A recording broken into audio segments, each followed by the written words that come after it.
Pour un groupe comme Valoir Habitat, développer son offre résidentielle est fondamental et 2018 a bien rempli cet objectif. Logement neuf ou réhabilitation, c'était une année fructueuse. L'année 18 est une année charnière pour nous puisqu'elle marque la fin d'une évolution réglementaire engagée il y a 20 ans avec la réglementation thermique 2000. Aujourd'hui, on s'oriente vers ce qu'on appelle la réglementation environnementale 2020 où l'on va parler de bâtiments à énergie positive, de consommation faible voire nulle sur les nouveaux bâtiments que nous allons construire. On va également parler de qualité de l'air, de bilan carbone. Et tout ça fait qu'on est amené assez naturellement dans les équipes à avoir une approche radicalement différente dans l'approche de la conception de nos programmes. Dans ce cadre-là, la démarche RSE s'avère particulièrement intéressante puisqu'elle nous permet d'intégrer à notre réflexion de nouveaux partenaires, des parties prenantes telles qu'Envirobat ou Arbocentre, qui sont des structures régionales qui elles-mêmes ont déjà fédéré autour d'elles des entreprises qui ont un savoir-faire en termes de développement durable.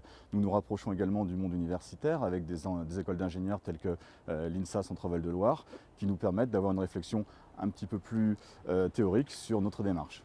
Et la RSE, c'est aussi une réflexion sur l'implantation de nos résidences, puisque nous nous efforçons maintenant de réaliser nos constructions au plus près des besoins des gens, dans les bassins d'emploi, de manière à ce que nos futurs locataires puissent minimiser leur trajet entre le domicile et le travail et les services. Valoir Habitat a été retenu pour procéder à la reconstruction de logements dans les quartiers identifiés pour le renouvellement urbain, à Tours et Orléans notamment. C'est dans ce cadre-là que nous allons procéder à la reconstruction de près de 200 logements destinés à l'accession sociale. 2019 sera une année ambitieuse pour nous, puisque nous projetons de lancer pas moins de 800 logements, la moitié sur le Loiret, l'autre partie sur l'Essonne et l'Indre-et-Loire.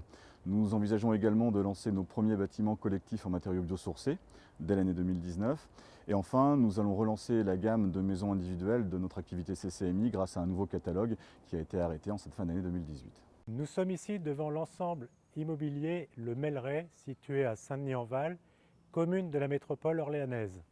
Cet ensemble, en location sociale, mis en service en octobre 2018, est composé d'une résidence participative pour seniors autonomes de 24 logements et de 8 maisons individuelles avec jardin privatif. Le Melleret est l'un des projets de résidence senior participative mis en œuvre par Valogis. Il en existe 3 autres. L'un à Olivet, Françoise Dolto, l'autre à Saint-Privé-Saint-Mémin, le Manoir, et bientôt à Saran, la Guignasse. Chaque projet est accompagné de la réalisation de salles communes d'activité et de jardins partagés. Ces projets participatifs sont réalisés en concertation avec l'ensemble des locataires, accompagnés de Valogis. L'opération du Melleret est une opération certifiée NF Habitat HQE, comme l'ensemble de nos réalisations, assurant confort, consommation maîtrisée, charges optimisées, lieu de vie plus sûr et plus sain à notre clientèle. Le Melleret a bénéficié également d'une conception innovante grâce à la maquette numérique 3D appelée BIM. C'est un projet qui a été référencé au niveau national par le plan urbanisme construction architecture PUCA, ayant pour objectif d'expérimenter les processus de construction utilisant le BIM de la conception jusqu'à la mise en œuvre des bâtiments. Cette maquette numérique et la gestion des informations qu'elle contient permet d'organiser un travail collaboratif afin de concevoir, construire et exploiter les bâtiments d'une manière plus fiable et plus économique. Valoir Habitat a mené à ce jour 2 projets BIM construction, le Melleret à Saint-Denis-en-Val et la Guignasse à Saran. Nous sommes dans la résidence Saint-Martin, située avenue Jean Jaurès au Mans. Elle s'inscrit dans un projet plus vaste, appelé Connect City, réalisé par Nexity, qui allie accession à la propriété et locatif social.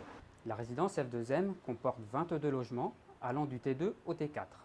La mise en location est prévue en mai 2019. De nombreux projets ont été engagés sur l'année 2018, représentant 94 logements, individuels ou collectifs. Soucieux d'entretenir et d'améliorer son patrimoine, F2M a réalisé et réceptionné sur l'année 2018 des travaux d'entretien et de réhabilitation sur 556 logements. Citons parmi ces travaux des travaux de réhabilitation énergétique, le remplacement de chaudières ou de VMC, le remplacement de portes d'immeubles et la sécurisation des accès sur plusieurs ensembles collectifs, le nettoyage de façade et de toiture, ou encore la réfection de peinture extérieure.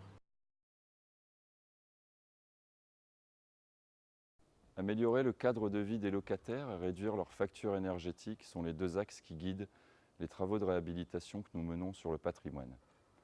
De gros projets sont en cours. Citons notamment La Chaussée, 299 logements à Montargis, où la seconde tranche sera bientôt achevée, mais également les Fleurs d'automne à Chessy, la résidence Gambetta à Orléans, la Bredoche à la Chapelle Saint-Mémin et Coulon la Régence 2, où des travaux d'embellissement et énergétique sont en cours. Ici, aux Potières, à Main-sur-Loire, les travaux ont concerné 80 appartements répartis sur une dizaine de bâtiments.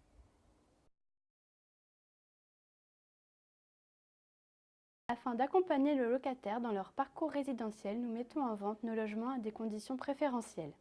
Ces offres sont également disponibles à l'ensemble des ménages désirant devenir propriétaires. Ce dispositif représente une véritable opportunité de devenir propriétaire en réalisant un achat sécurisé à des conditions préférentielles. Afin de promouvoir notre activité, nous avons développé des outils de communication tels que des journées portes ouvertes, des réunions d'information, des plaquettes, afin d'accompagner nos acquéreurs tout au long de leur projet.